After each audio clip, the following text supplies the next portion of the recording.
this little blue being about 5 feet tall came and sat down beside me and just started talking away. A couple of weeks later, another one showed up, gray hybrid. I was going to different planets and stars, and I was meeting the people that live there. Hey guys, Kelly Wagner, publisher Edge Magazine. On today's show, we have Dr. Gail McLeod. She is a psychic medium specializing in alien and extraterrestrial cosmic friends encounters. We go everywhere, hard, fast, and wide. She talks to Mother Earth, talks to aliens, the Galactic Federation, and so much more. She also gives us a little preview on book number 3 coming out fall 2026. Sit back, relax, and be curious. Enjoy Dr. Gail McLeod. Ready to embark on a journey of limitless curiosity? Join us on the Being Curious Show, where we curiously connect teachers and seekers in a safe space, exploring a vast array of topics that spark the flame of curiosity within you. We've created a community for thoughtful discussions where teachers share their wisdom and seekers explore the depths of their curiosity. It's a space where diverse perspectives come together, fostering connection and understanding. Our intention is simple: to ignite your curiosity and create a life that totally lights you up. Every conversation is a journey, a chance to explore, learn, and embrace the magic that life has to offer. Connect with the Being Curious Show on all major podcast platforms at the Edge Network, and follow us on Facebook and Instagram at the Being Curious Show. Hey everybody, Kelly Wagner, publisher Edge Magazine. Oh, look at all my jewelry, everything. I have a new little necklace that it's very galactic, and that's why I'm wearing it for today. So I'm really excited to share that with everybody. Okay, let's take a deep breath in and out. We have a hummer of an interview coming up today, and I'm so excited to bring Dr. Gail to our community. So I met Dr. Gail through the amazing Gail Lynn of the Harmonic Egg. Have you guys egged yet? Like, it's time. If you haven't, go find one, harmonicegg.com. And when I have special people in my world say you need to meet this person, I get really excited. So, Dr. Gail is a communicator between the seen and unseen. She is a psychic medium specializing in alien or extraterrestrial encounters or our cosmic friends. Dr. Gail bridges the gap between humans and aliens with her ability to communicate with both worlds. So, I heard that about her, and then I was like, ships across the ocean. She is an author. Ooh, look at that. Wah, wah, wah, of 2 books. And there's a third one in the pipeline, but we'll talk about that one at the end. So I read the books that we review for the magazine, and I couldn't put these guys down, and so much. And I got halfway through the first book, and I'm like, oh, I need to interview her. Like, this is going to be really, really fun. And it's the way she it's so, you see what she's saying, and you're reading it, and you're like, is this sci-fi? Is this really, really happening? And I just really went in through curiosity and believing. And I'm just so fascinated and honoring. And she's creating a safe space for people to really talk about their experiences and their encounters, and then also giving support to them. So without further ado, Dr. Gail, welcome to the show. Hey, thanks, Kelly. Thanks for having me. Absolutely. I'm so excited to be here. Yay, yay, yay. Well, I'll start with the first question. I want to know what is that necklace? What stone is that? Oh, shoot. I knew you'd ask. It's clear quartz, it's moonstone and tourmaline. Oh, wow. Okay. I know. And one of Warm Fuzzies, which is one of our Jennifer Manning is one of our beautiful vendors at our shows. And I've been always running around, and she gifted it to me. She's like, Kelly, wow, I made this for you. And it's really cool because the clear quartz is right there, and then you have everything else. So then this weekend she gave me the pennant, and then this weekend I went and made the little strand for it.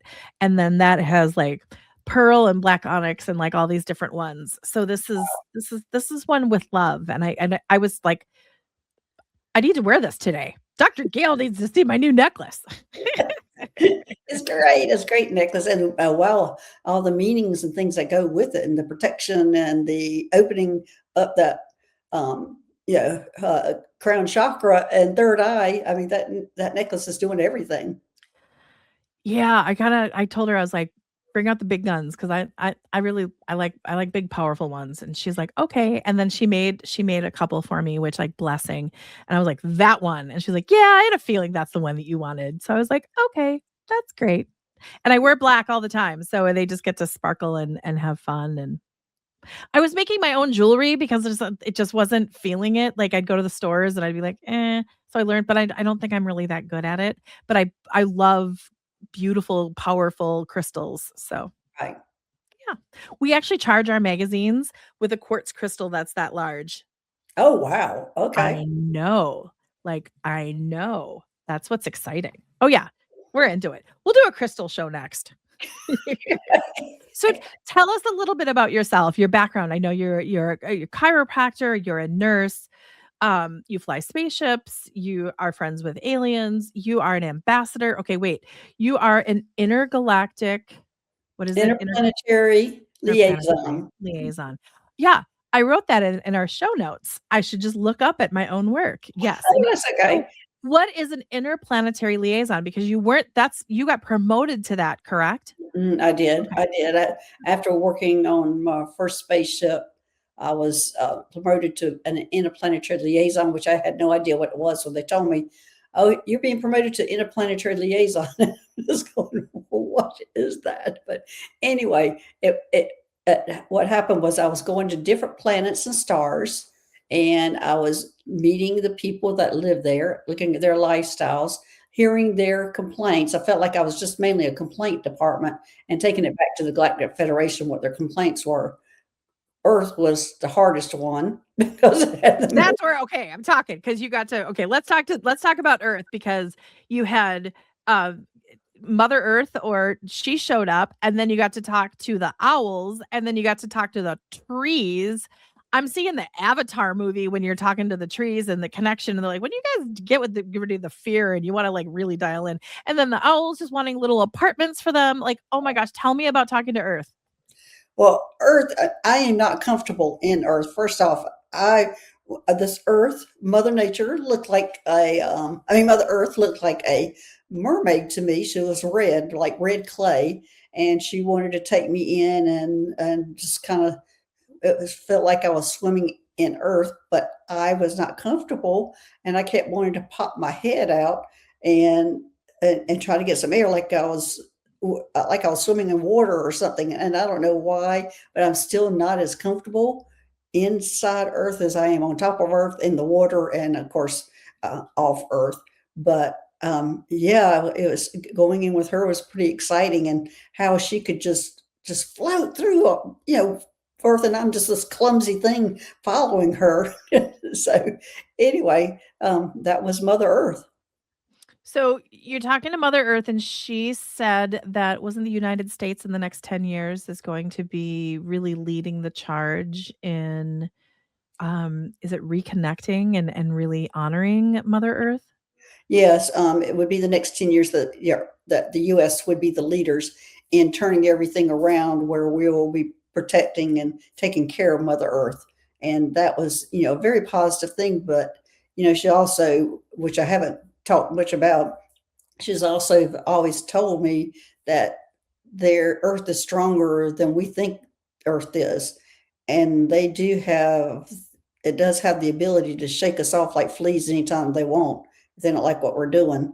So we're always thinking how fragile Earth is, which we are supposed to be taking care of, but there is not that fragile. That was probably one of the strongest women I had met, and also for her to be really. And I didn't talk about that in my book. This is more, other information was that the fact that they could, if we go too far, they can shake it off. But it was the positive was in 10 years that U.S. would be the leaders in starting the protection and changing everything, that we would start really taking care of Earth at that time. Hasn't she kicked us off a couple times? Yes, yeah. You're right, Kelly. That just I kind of wasn't popped in gonna my go there, head, but but yes, they have. They have I kicked love us off before. I love how you're like, just shake it off like fleas. Like, and that's the thing. It's like, um, I'm I absolutely believe in honoring, but it's not in this victim fragile way, but of Right. like, we are so lucky to be here. We are so like to be able to see a tree and to be able to see water and to see nature. And I mean, or to go see downtown New York City that we're able to make this. And I mean, I look at it as like it's an energy exchange and it's a give and take. Um how can if we take, what can we give back? Rather like, garbage on the side of the road bothers me so much. Like, that just, like it's little things like that. But wasn't it the was it the dolphins that said that it was Oh, not just it wasn't like the spills, it's not a but it was very the popular. boats It's and not a the off gas. yeah, it's not very popular for people when I talk about what the dolphins said, because the dolphins were talking about, yes, the plastics are a problem, but they were going to, at that time, and this book was probably, the information that probably came in about 4 years ago. Mm. And so what they were saying at that time is that we would come up with something that would get the plastics out of our bodies, which they are coming up with now. That is being invented right now. And that's what they told me 4 years ago, that quit worrying about the plastics. That was going to eventually be taken care of, that we would invent something. But what we weren't even addressing, because it's such an unpopular subject, is the boats, the fumes they put out, the gasolines that they put out in the waters, and the factories. We are addressing the factories, but it's the boats that we're ignoring. And that is something that really bothers them, because it just chokes them up from breathing with all that gas and fumes that comes into the water from the boats. And as I said, it's a very unpopular subject to talk about, because everybody just shuts down when I say something about that. So, but that was a big issue for them. Okay, and then you spoke with the trees or the owls? Who was first? I don't remember. It's been a while since I've written all this. Don't Which one don't was worry about first? so tell us about the trees, because I maybe the trees are gonna lead into the owls.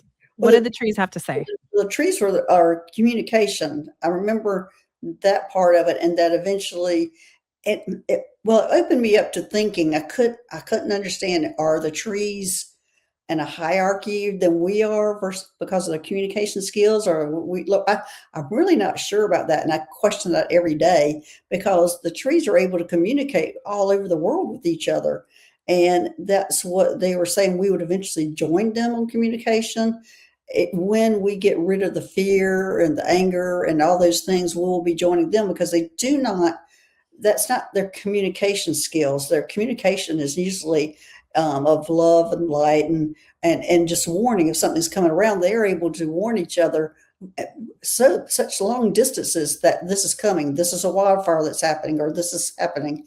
And our communication skills are so weak compared to theirs, that I, as I said, I still question to this day, who is, who is the hierarchy here? Is the trees above us because of communication skills, or it is us? And of course, the trees have been here longer than us.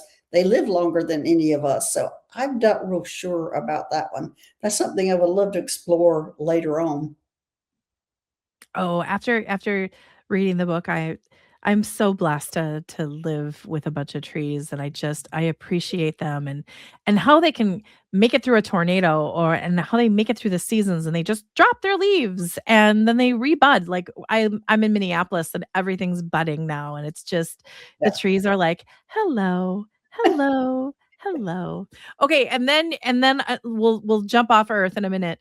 And then you talked to the owls, and I really thought the owl communication about leave us apartments. Tell us more Right. about that. I didn't know what they were talking about when they kept saying, leave us an apartment, leave us an apartment. But when eventually, when they, how it's communicated, a lot of communications to me is just putting pictures in my head. And so what they were showing me is what we do when we're going to build houses or buildings or whatever. We level the ground, we level Yeah. the trees, we remove all the bushes, the trees, everything, to make this humongous house on this lot.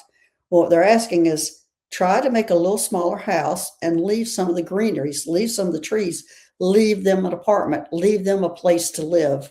And I thought that was a pretty powerful statement. How easy is that for us to leave them an apartment? They weren't asking us to stop, building and stop leveling some of the places, but take into account that they need a place to live. Say, leave them an apartment. Oh, I love it. And what's interesting is so I live on a lake and uh uh, I'd say 95% of the homeowners that live on the lake, they've cleared their trees, better view, right? Right. And we're one of the only ones that haven't. And every time I go, "Oh, because we would have an amazing view if we pulled the trees down." But then I ask the trees and they're like, "No, we're happy." So I'm like, "Okay, you're staying." I mean, they could leave trees in the back part or on the side or something, just to keep the view. So, I mean, they can put the apartment anywhere they want, just as long as they leave an apartment. You gotta leave an apartment. You gotta leave an apartment.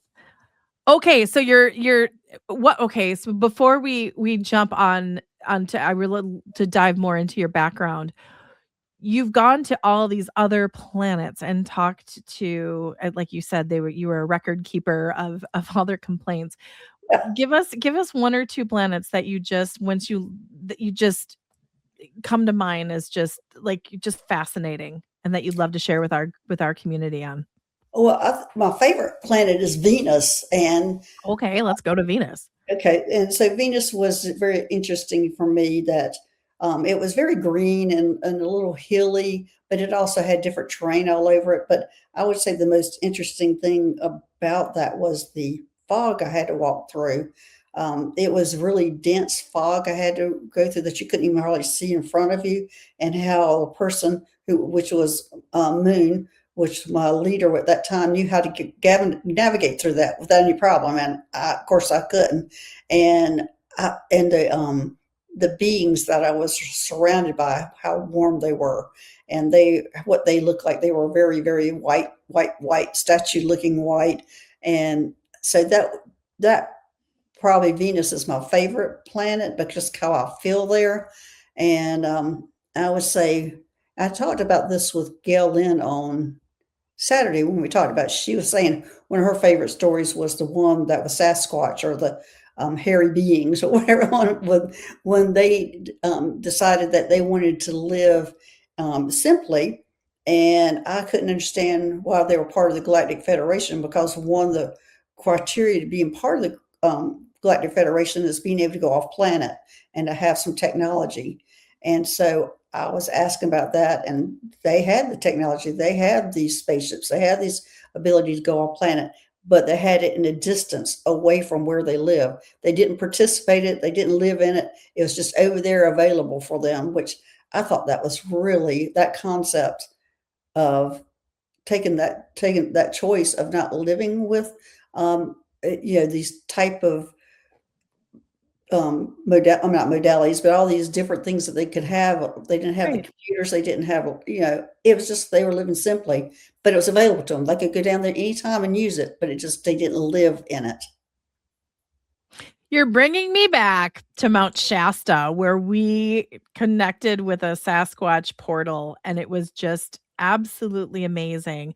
And I'm getting that they tread lightly. They really honor where they're at. I'm sorry, that's just kinda coming in. And it was just like and they wanted to be in the beauty and the nature and not with all of that. But then knowing that, yeah, if we have to pull the ripcord, it's over the hill and we already know how to do it and Right. we'll go in, right? Like there's something amazing.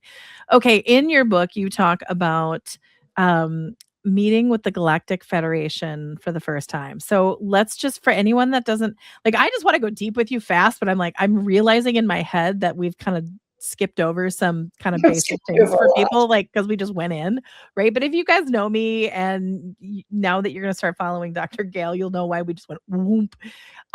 What is the Galactic Federation? And tell us about is that where you had to get on a dolphin to go to the first one, the first meeting?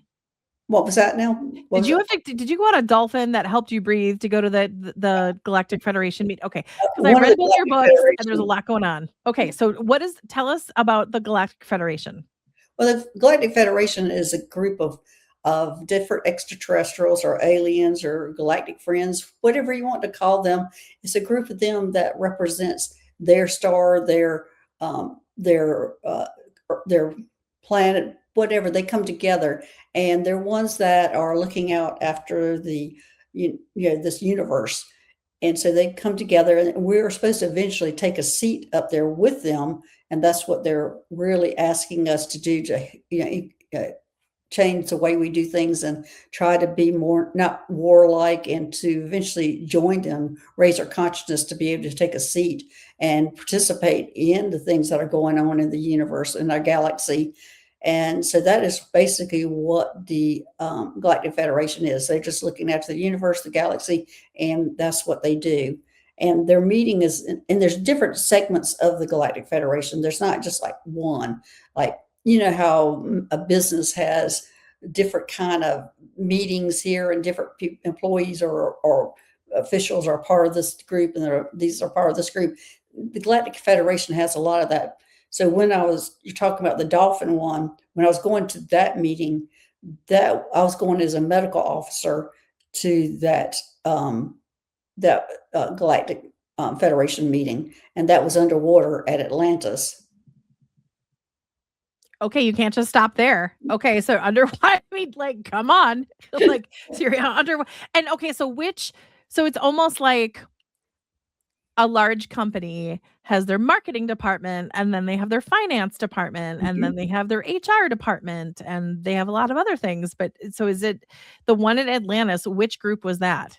Well, I was representing as a medical officer, so there was different beings there, not necessarily representing medical, but it was a different segment than the complaint department. Like when I was going to the Galactic Federation and giving the stars and the planets different complaints, this was different than that. This was more of going there and giving a report on what was happening. And so it was different, but Atlantis was just different, where we're all searching for Atlantis, where everybody's looking for Atlantis. Well, Atlantis cannot be found. You have to be invited for you to come in. You cannot just find it because it's made of different water densities. So it just blends into the water. And so, like, even when submarines and things, they might see lights around it, might bleed through and see it, but they cannot like officially find it or see it. But anyway, so I was going down to Atlantis, and the way I went was first I took a dolphin, took me down, and then I went to then a whale, because Oh, dolphin yeah. couldn't do it so deep. And then I went in, and I remember being very embarrassed by when I met the king and queen, and they handed me a breathing device to put in my mouth that looked like a little teeny harmonica. And of course, the first thing I said was, "How am I going to be able to talk if you give me this?" And hadn't been talking all along. It had been a telepathic communication. And I remember as soon as those words came out of my mouth, I was like, oh, how embarrassing that was. But, there's so many embarrassing things that I did do, that, but being new at these things, that I did do a lot of, I would say, embarrassing. There's a lot But of, you're so heart-centered and you're so authentic. Like, what I feel is that okay, and this is funny. You know, if you go to another country and you don't speak the language, but you're trying, and, like, you go there and you might have 10 words and you say those 10 words. I see it that but you're heart-centered and you're really trying. I Mhm. could see that the, cosmic friends would feel that with you, and uh, they would be like, they know that you're so good and that you're trying and that, like, there's a reason why you're there, and they've already checked you out anyway, so they already know that you're fantastic, but your human brain was like, "What am I gonna how am I gonna talk? Because I'm gonna be doing this." So, right? Oh, I think I don't think they were entertained in that way, but I think they saw that you were trying so hard and you were taking it so seriously and that you really wanted to show up beautifully, that they were just like, "It's okay, don't worry about it. yeah. Just go back here. It's okay." So you're in front of it, you're in Atlantis, Mhm. you're a medical officer, you're reporting, but this is just the beginning. Like, this is just so what I wanna do is do a little invitation of, tell us about you coming into your gifts and abilities, because to be a nurse, to be a chiropractor, you were an ER nurse, weren't you? Operating room. Oh, oh, you had the OR, okay. So you've seen it all, right? Like, right, like, come on, that's really good, right? And a chiro, I totally believe that because I mean, to be a chiropractor, you really have to know the body, but it's not just knowing the body, but it's also how it works and how everything's connected. Like, my chiropractor held my daughter after her birth before I did. Like, she was instrumental. And it was really funny. I'm like just giving birth. I'm looking over and Dr. Marsha is holding my daughter. She's giggling because like how many times did you get an opportunity to hold like a really, really fresh one? Well, you've got to, but how many Kairos get to do it? And I just watched her holding my daughter, and my daughter just adjusted herself and she just got completely aligned and she just watched the human body do that. And you'll go in there and say, my left big toe hurts. And then all of a sudden it's something in your right ear that's causing it. Like, right. So you guys have to know a whole bunch of stuff. So Yeah. you're an OR nurse, you're a chiropractor. How did this, how were you approached? How did this come in? And then how did you jump into the spaceship in your backyard? Well, well, as you said, I started off with the nurse, and I specialized in the operating room, specialized even in open heart surgery, neurosurgery, and working on the brains and the spine. So all that was my specialty. And then I went back to school and became a chiropractor, and then opened my own office.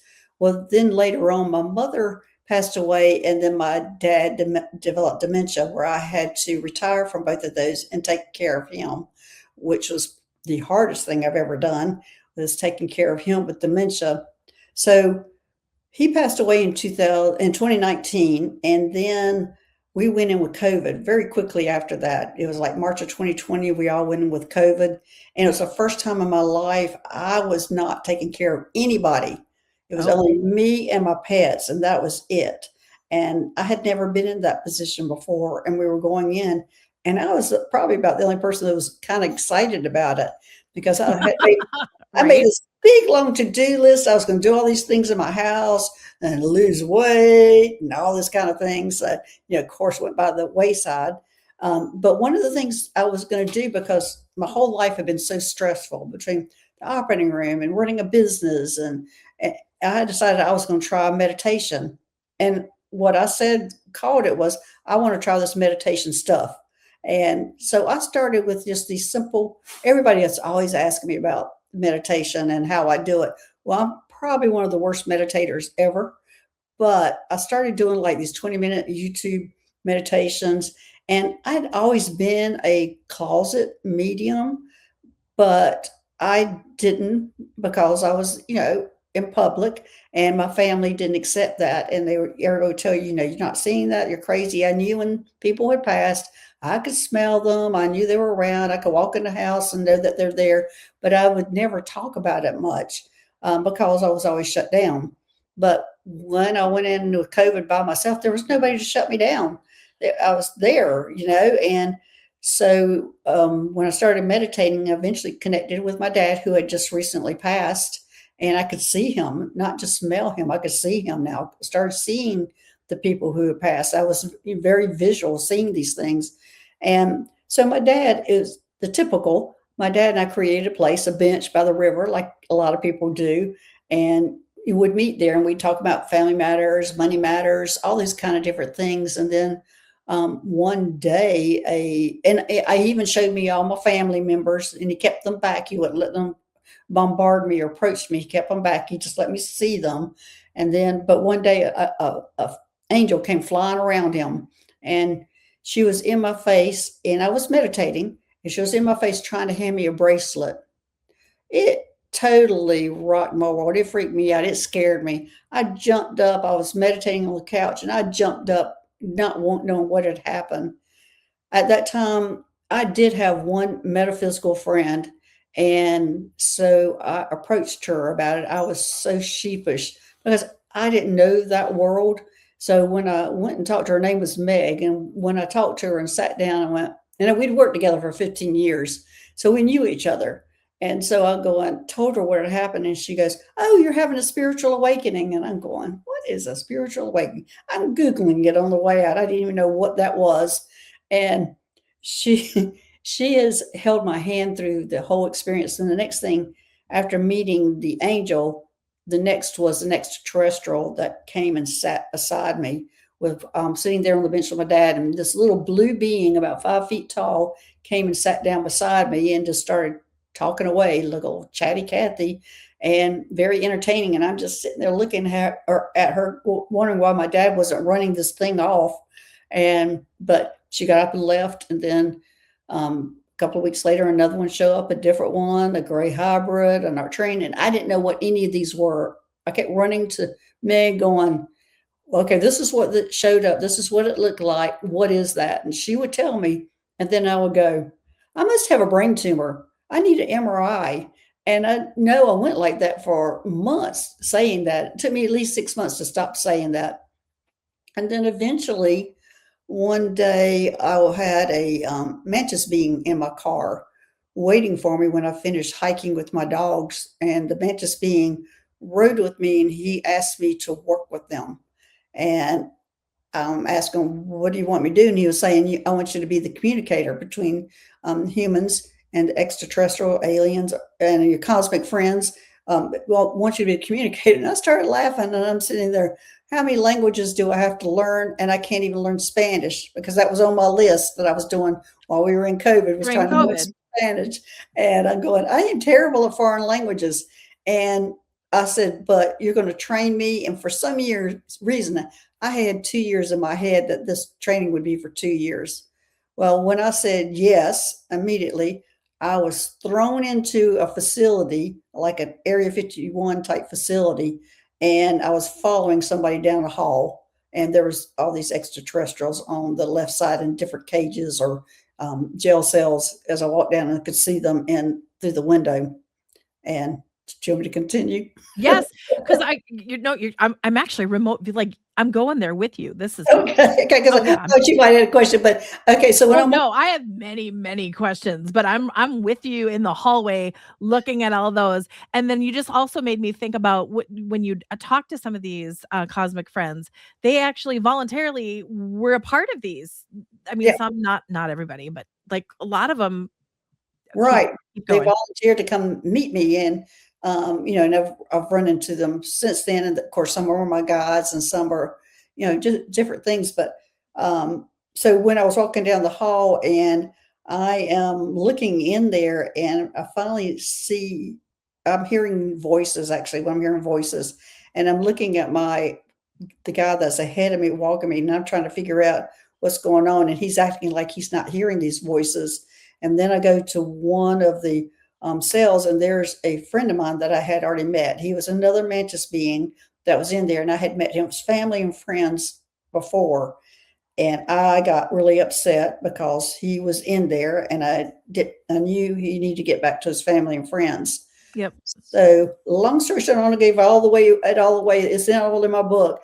But anyway, I ended up getting him out of jail, and then popping back into my car like nothing had ever happened. My cookies and everything were still there when I left. And so that started my rescue missions on saving the sick and dying extraterrestrials out of these Area 51 type places all over the world. We were going and rescuing them. And you guys, you and it's what's lovely about about her books. Well, no, I just went in like 5 different directions.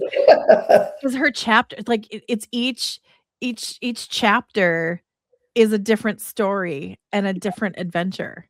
Right. And My first book is like an action adventure book, and it talks about each. Well, it's only a part of them. I've just handpicked some of them that I put in there on my book. okay. I was always wondering, like, okay, you'd go on these amazing adventures. So you come home. How do you integrate back into the human body after? I mean, I'm trying to figure. I'm seeing all your rescue missions that I read in the book, and I'm like, how do you pick one where? I mean, you've been shot at. I mean, like you've had all of these things happen. What is the integration? So you're back home. Because you're doing this all through meditation. Mm-hmm. Well, not necessarily through meditation. It started off, in my dreams, then meditation. Then Got it's it. like I can just change the dial, and I can be there in a minute. Now, when I am doing these things, my body, my 3D body here on Earth, has to be still. Okay. I can't be functioning, doing activities. It has to be still, but I'm aware of what's happening in both worlds. And it's just like changing the dial and going into the other world. And it's actually my soul that leaves. Mhm. And my soul, as I describe, I do a whole thing about that in my second book in the beginning of it, under author's word. When my soul leaves, it can go take on any other body. It usually takes on a younger version of me, or I can be a dolphin, or I can be whatever I want to be to blend into where I'm going. And that was part of my interplanetary liaison. A lot of it was taking on their bodies to go and communicate with them. But that's what happens is I have to be still. And I've actually pulled over in my car before to go and do a mission that had to be done right away. I mean, it sounds like on some of them you went and I think you I apologize if I'm gonna blend things together, but you were That's going and rescuing, like a physicist in Iran, and then but the guard helped you get in there, and then you basically, like, got back, and then they're like, "Okay, you gotta go back and get the guard now." Like, yeah, "Okay." Like, and then you had to go do that. yeah.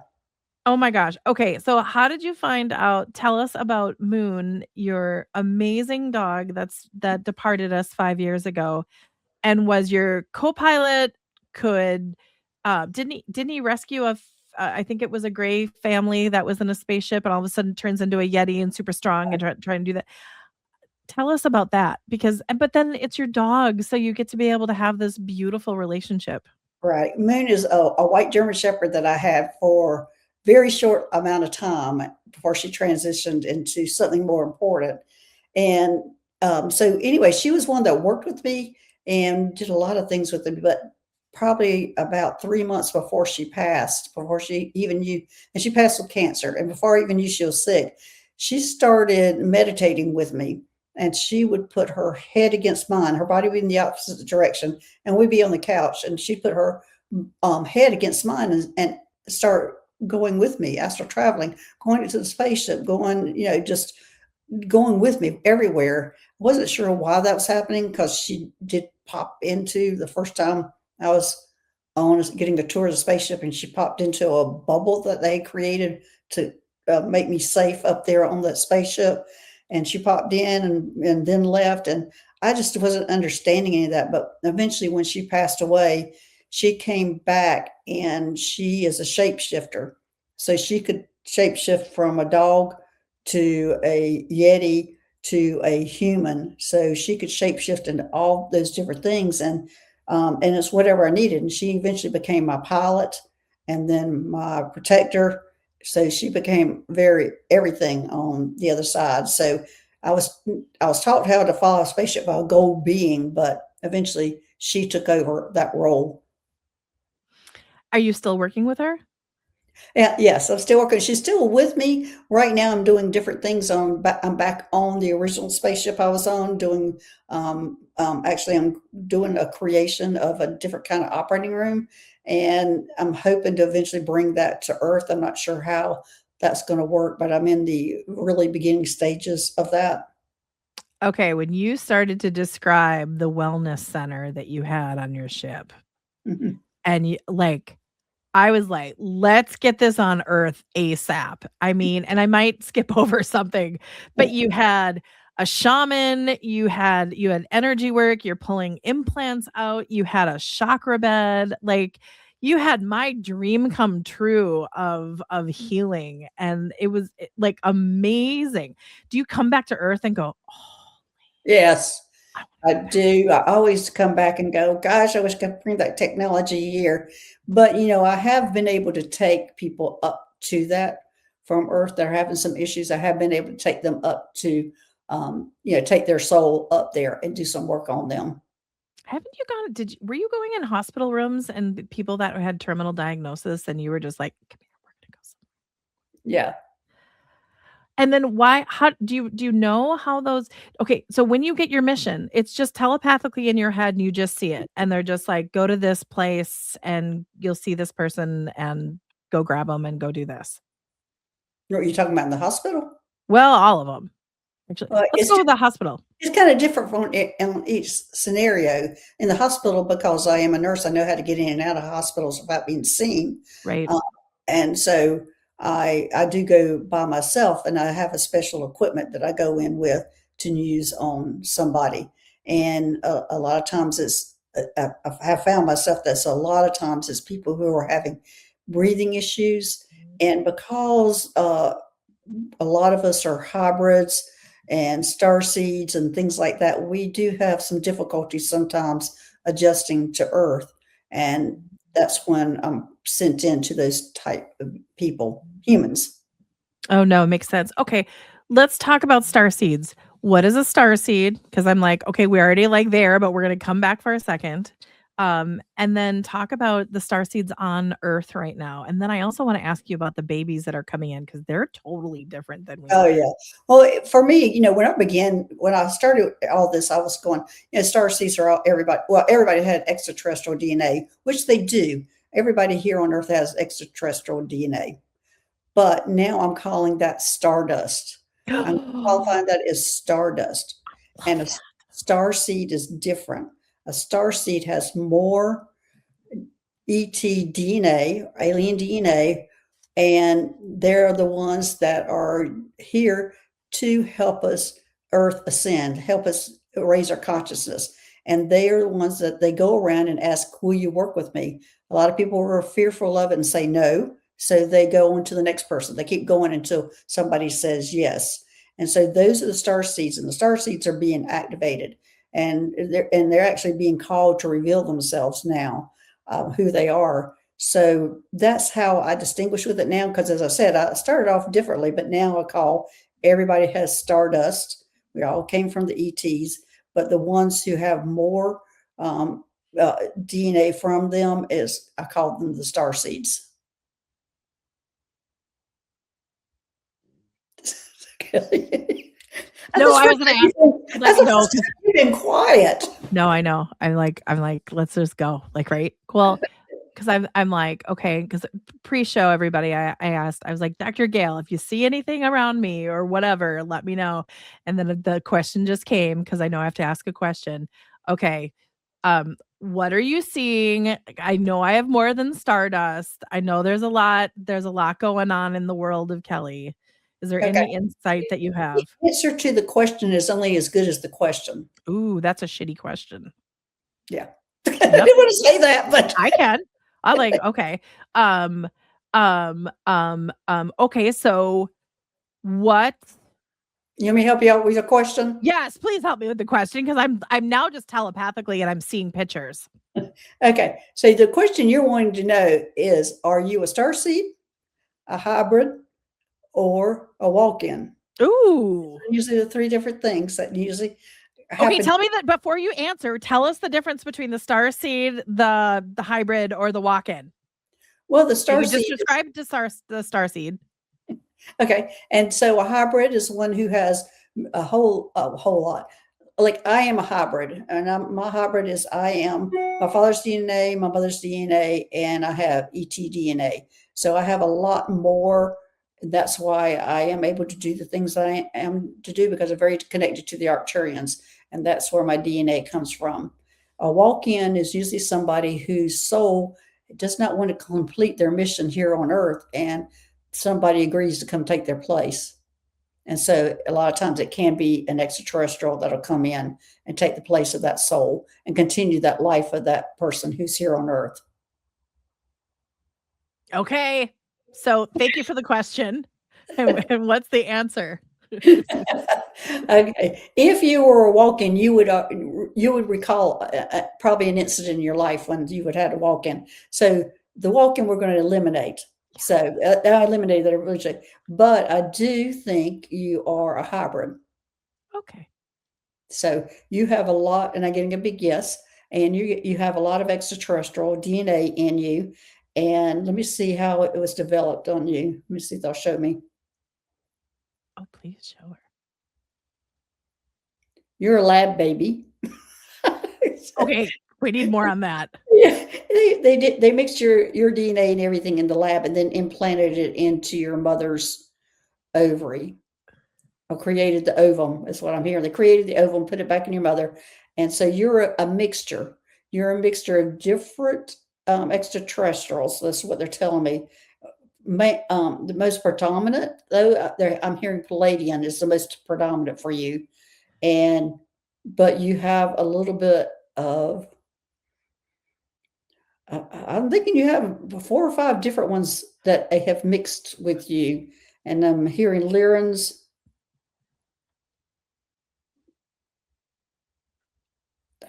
Oh, I think there's some gray in there. I'm not getting clearly what all 5 of them are, I'm but seeing Syrian, but I don't know what I just keep seeing the word Syrian. I don't know what it that could be means. Syrian. Let me see about the Syrian. Yes, Syrian. I'm getting a yes on that, but Palladian to me is the strongest one of the group, Okay. the Palladian. Okay, And what's the okay, keep going. but yeah, I would go that yours playing, but Syrian is, I'm getting a yes on Syrian, Lyrans, Greys, oh, and the Reptilians. Those are Oh, your great. 5. Oh, good. I was just about to ask you about the reptilians. Okay, so what's the motivation of taking all that special little stardust, putting it in a lab, and then getting Kitty Haig pregnant? What's the purpose of all of those beautiful beings coming together and incarnating? Is it for the human? I'm not going to ask the question. What's the question I should be Right, asked? I right. should be Well, asking? yeah, I talked about that before, is to raise the consciousness of Earth and to help Okay. us ascend and take the seat at the Galactic Federation.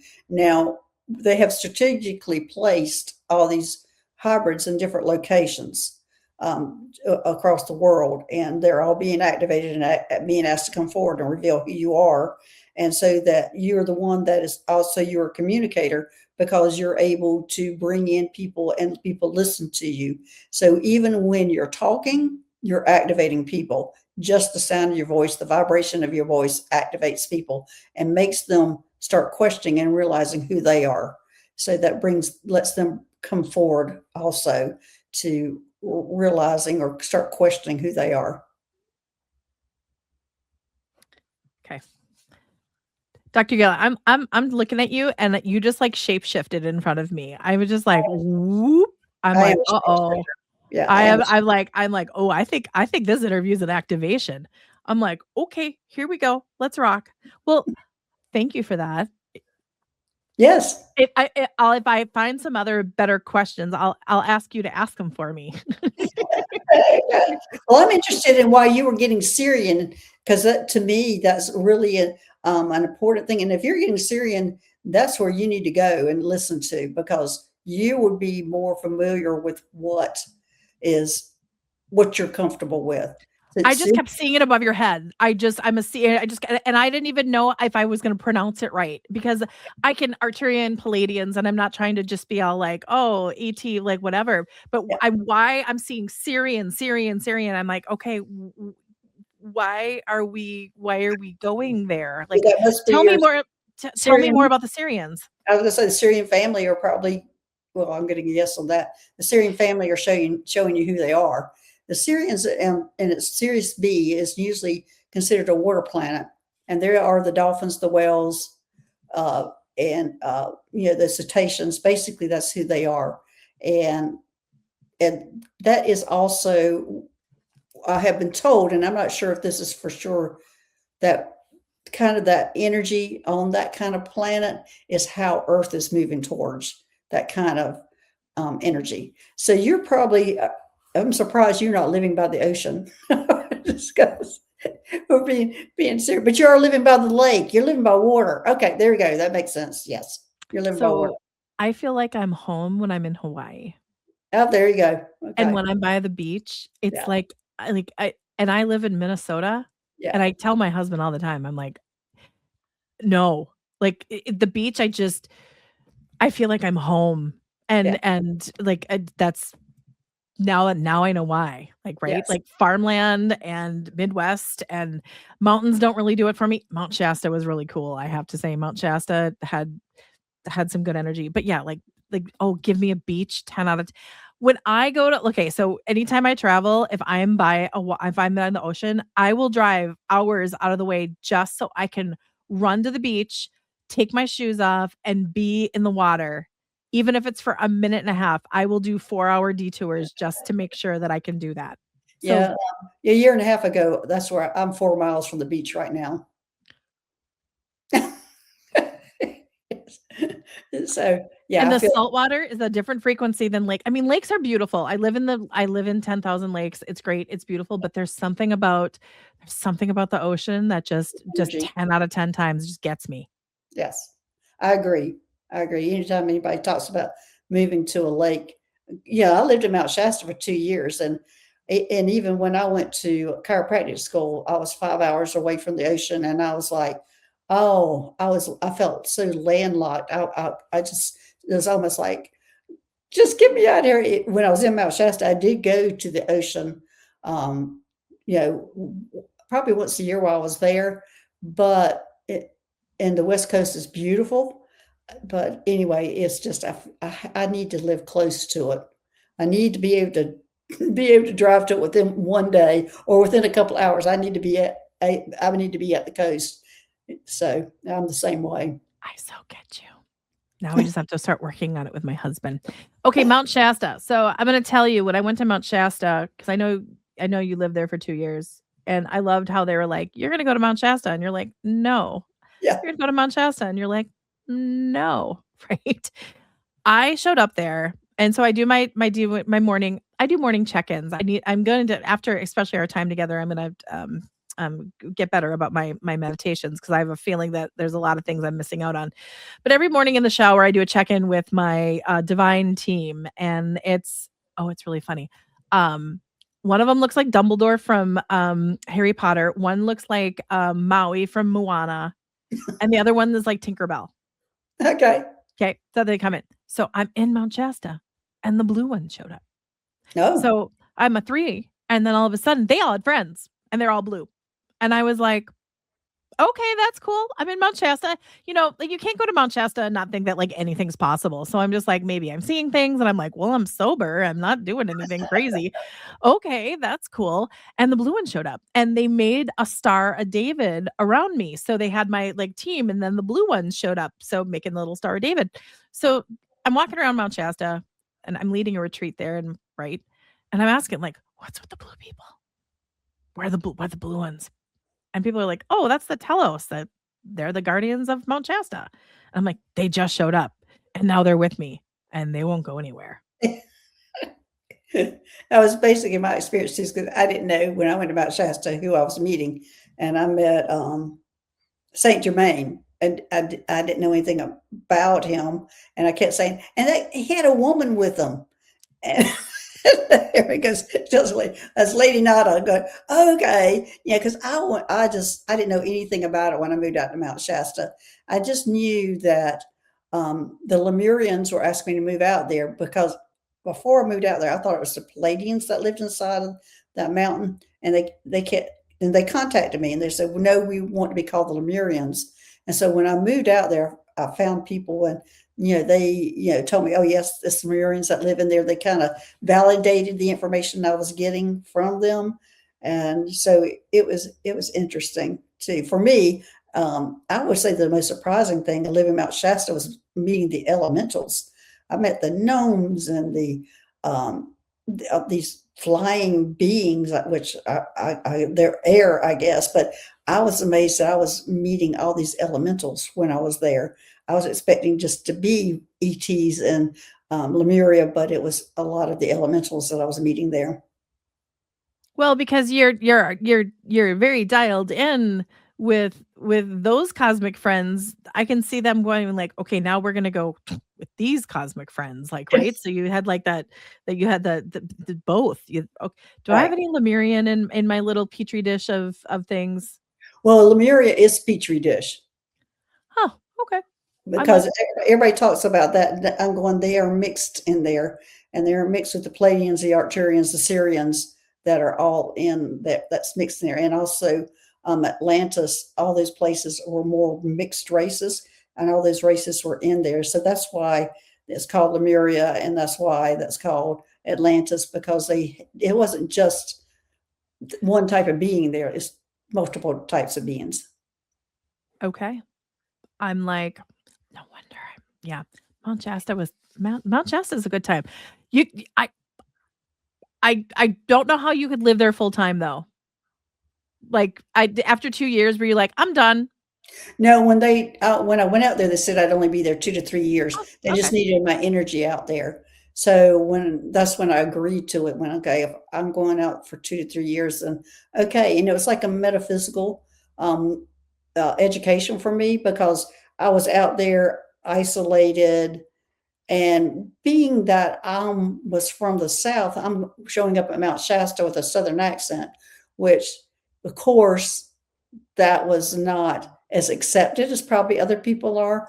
And so I mean, I made a lot of friends there, and I've Oh, been I'm recently sure you made a lot of friends there. yeah, yeah, I did. And so, but it took a while, but felt like I was sent there because if I had stayed in the South, I would probably have stayed small and Mm. probably have not been able to blossom as much as I did when I was out in Mount Shasta. So I felt like that was like a 2-year metaphysical school for me and meeting different things. And, walking out and seeing a spacecraft every night was just normal. And so anyway, it was just a different snow was a different experience for me. Woo! It gets cold out there, like, It right? does. Like, Yes. that's crazy. It's so I did not realize, I mean, how powerful and how beautiful the mountain is, and, we were at Ascension Rock and doing some meditation, and then we get whispered over, and we were told that there was, like, a portal to, I think it was the portal to Lemuria that has, like, I'm sure it has a bunch of different doors. I don't think there's just one way of doing it. Like, that's when they're like, "Oh, this is a portal to it." I'm like, "Can't we, like, access it through a whole bunch of different places around here?" Like, that's what but I wasn't gonna say that because we were with a shaman and he was telling us what to do. So I was like, "Okay." So we go in there and I'm with the guy, and there's a little altar there, and we had to climb to get there, and all of a sudden his was it his grandmother? It was I think it was his mom. I forget. There was an older lady, and she was a Jewish lady, and, I was like, "Can I give you a message?" And she's like, "Yeah." He's like, "Yeah." And she kept showing me her numbers on her left, arm. Sorry, I'm starting to channel, which is weird. So, numbers, and he's like, "Well, she wasn't in the Holocaust," and she said, "My numbers are clear in solidarity." He just starts crying, and he's like, "Oh my gosh, that's his mom or its grandma." And the energy in that space was just, like, off the charts, and it was really powerful and amazing. And so we're talking, and we're leading a group, and then we're driving off the mountain, and I see a guy on his minivan playing a full drum set just right on the side of the mountain. Yeah. And of course, I pull over and throw a Yui. And I like we like got out of the car and danced, and I went and I gave him a $2 bill because that was my good luck. And it was just like Mount Shasta, just like anything's possible. Definitely, definitely. My What favorite made you time was going up at the when the top of the mountain's open. I like going up there when they had the full moon, they had a drum circle, always at the full moon with this big fire. And at the very top of Mount Shasta is, where the gates are when you're going at the to I mean, you can go at the top when it starts in July. I think July to September, you can go to the very top, but the full moon is just like over the ledge where you can just almost, it feels like you can almost reach out and touch it. And they have a big drum circle up there on the full moon. And that's just word of mouth. That's not advertised at all. 'Cause you want the magical ones to show up. Yeah. Okay, well, you guys, you are in the process of writing a 3rd book. Oh, yes. Tell us Yes. tell us what we're allowed to know because it's super secret and it's super amazing, and it's gonna segue into our next time that we're together. Okay, wait, before the 3rd book, is there anything else you wanna cover that we didn't cover? Because I have a feeling you and I are gonna be talking on a regular basis. Yeah. Yeah. There's a lot. There's a whole lot. We just probably just, tip of We the touched on information. a lot of beautiful things. Yeah, a lot of different things. Yes, we were all over the place, but We were. yes. So, yes, my next book is the most controversial, and it's the 3rd one of the series, and it is So I Slept with an Alien. And so I've started advertising, and I'd actually finished the content just yesterday, the content, and then I'm hoping it'll be out by the fall, but there's no telling but going through. editing and things like that. It'll take a while to get it out. Okay. What called you to write this third book? Well, Outside of it just is gonna be I didn't awesome, even but want to write the first book. I have never been considered myself as a writer, and I've never considered myself to being in the public, but they've asked me to be a voice, to be the communicator. And when I agreed to it, the first thing they asked me was to do a blog. Well, I was like, I'm a terrible writer. So agreed to doing a YouTube channel. So that's what I did. And then the next thing was to write a book. And the and it was at first they told me to write all my information down, and I did. But I'm a nurse, and I was just doing abbreviations and all these different things, just throwing it in my book. And then they were asking me to write about it, and I'm going, I am not a writer. What this? You're talking to the wrong person. And so anyway, eventually I ended up writing 2 books and writing the third one. But it's just all about the information they're wanting me to share, and the information is to bring people out and make them comfortable with their own information, their own experiences and things that are happening to them, that there is a group, that you can share and join and be okay, because most of your family members and friends don't understand. And you have to give them grace, because they don't understand, because they've never experienced anything. And if you haven't experienced, you just don't understand it. So that's why I'm creating or writing the books, and I'm having my channel, and it's just to make people have a safe place to come and talk and share and know that they're okay and that these experiences are truly happening. okay. So I forget what you call it, the day that it's that not the unveiling day, but it's tentative in 2027, and you're a part of that. And I know that was in your Uh, second book. Tell us a little bit more about that. Sorry, I was gonna wrap things up, but I'm like, oh no, we've got to talk about this because I this don't is know important. when that's going to happen. That it was that, because this was 5 years ago that they showed me this, and I Oh, was and things change all the time. I just but the day is coming, and I have a feeling that you're being asked to normalize or yes. share and create a safe space for people. So Well, it's also what that's part of everybody coming forward and revealing, because we're all gonna have to help the people who have not been exposed or doesn't know anything about it, because we're gonna have this total freak out of everybody, and all your friends and family are gonna come running to you, wanting you to explain it, because you've been experiencing for a long time.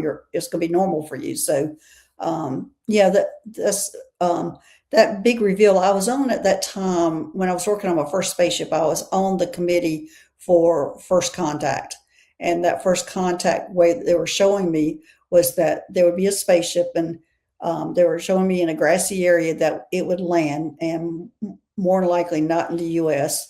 And but they had named a few different places, and that there would be an extraterrestrial, and it would be a gray hybrid they had picked already who it would be, that would be walking off the spaceship with the captain. And they had people on one side ready to protect them when they came off, and then I was on the other side with the medical staff standing on the other side. And so I don't know that that's going to be. I've done so much since then. Became right. the planetary liaison, and I'm sure even the guy that probably is the one that was originally picked to walk off a spaceship. I don't know if that's the same person now. That would be the one. So there's a lot of changes, but at that time I was like, "Whoa, that's me standing there." Well, I would assume that the Galactic Federation, this is a topic that's probably on the agenda in most meetings, wouldn't you think? Yeah, but I'm not part of those meetings anymore of first Okay. contact. So I've moved on to different things, like becoming the medical officer, reporting on about the different hospital spaceships or the medical centers. And so I've moved on what I was doing. So I haven't stayed connected to first contact, that committee. How do you think how do you think the world's going to react? Well, I think the people who are willing to accept it are going to accept it. The people who are deniers are going to still deny it. I think they'll just put blinders on until they're ready to be able to process that information. I think it's going to be really tough for some people. Well, I think what's gonna happen is they're like, "Well, if this happens, then this is" it's kinda like oh my gosh, this is funny. It's coming in this way. It's like when you find out Santa Claus is not real. Right. You're like, Exactly. well, if Santa Claus isn't real, well, then the Easter Bunny can't be real. And then this one can't be real. And then you just like, it's like the spider, it's just showing me glowing spider webs. It's just like, well, if this is happening, then this is happening. And ooh. Yes, and there's all these different theories that they keep saying, "Oh, they're going to come in and take over." They have always been able to do that. why? Why? Why would that be the reveal? They've always been able to come in. They're much stronger than us. They have more, technology than us. So, to me, it's never made sense that they're going to come and take over Earth and get rid of us or exterminate us when they've been protecting us and watching us and been able to would have been able to do that anytime. Are they protecting us from ourselves?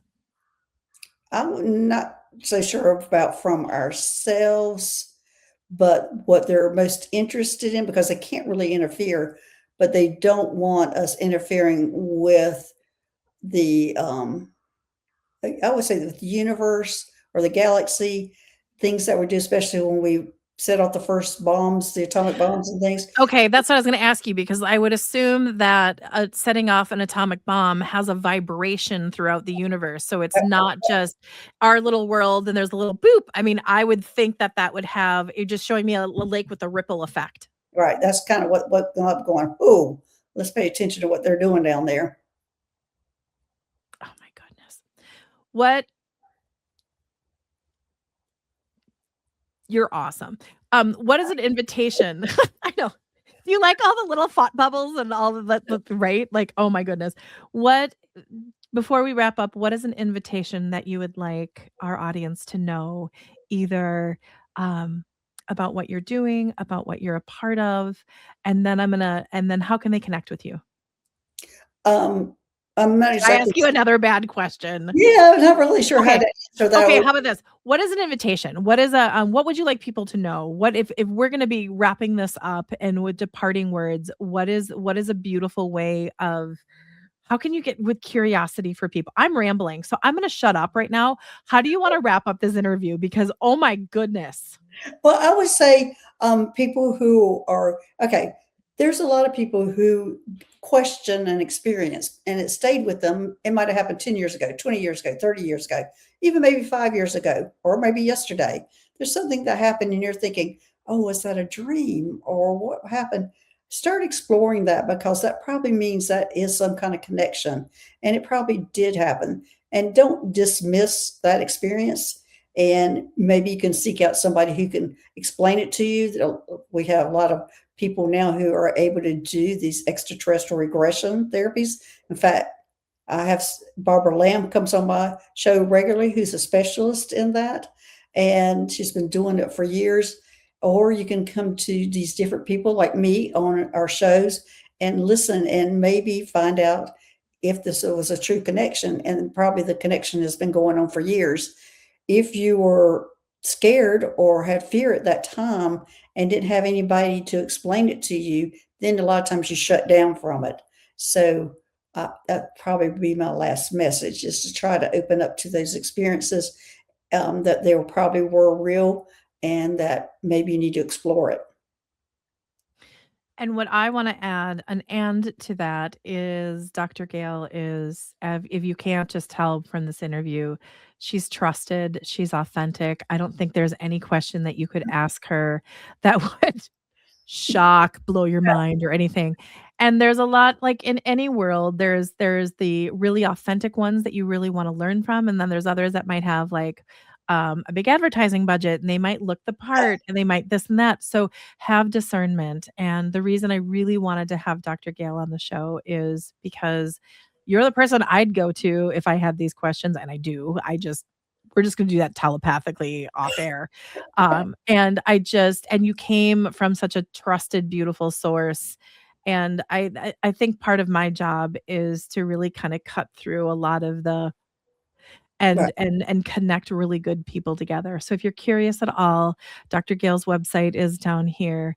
And please watch her show. Please connect with her. Her website is chocked full of information, and be curious. I really, really, we need you. Well, thanks, Kelly, for having me. I've enjoyed this. This has been great. And I'm sorry that my questions are like, but Oh, it's okay.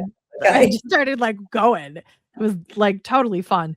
Well, thank you. We will definitely do this again. I hope I can somehow get on your show, but I don't know. We'll just have to do it telepathically and I'll just sit there and I'll be like, We'll definitely bring you on the show. I think we'll have fun. Like we have fun wherever we go. Okay. Okay. Thanks for being on and be curious. Something new is unfolding at the Edge. The latest issue of Edge magazine is here, filled with voices that awaken your heart, expand your mind, and remind you that you're part of something much bigger. Explore conscious living, holistic wellness, energy healing, spirituality, and the art of awakening, all in one inspiring space. Awaken, discover, connect, and be curious. Print editions are now on the streets, and you can also read it online at edgemagazine.net. Welcome to the Edge. We have been waiting for you. You are right where you are supposed to be. Welcome home.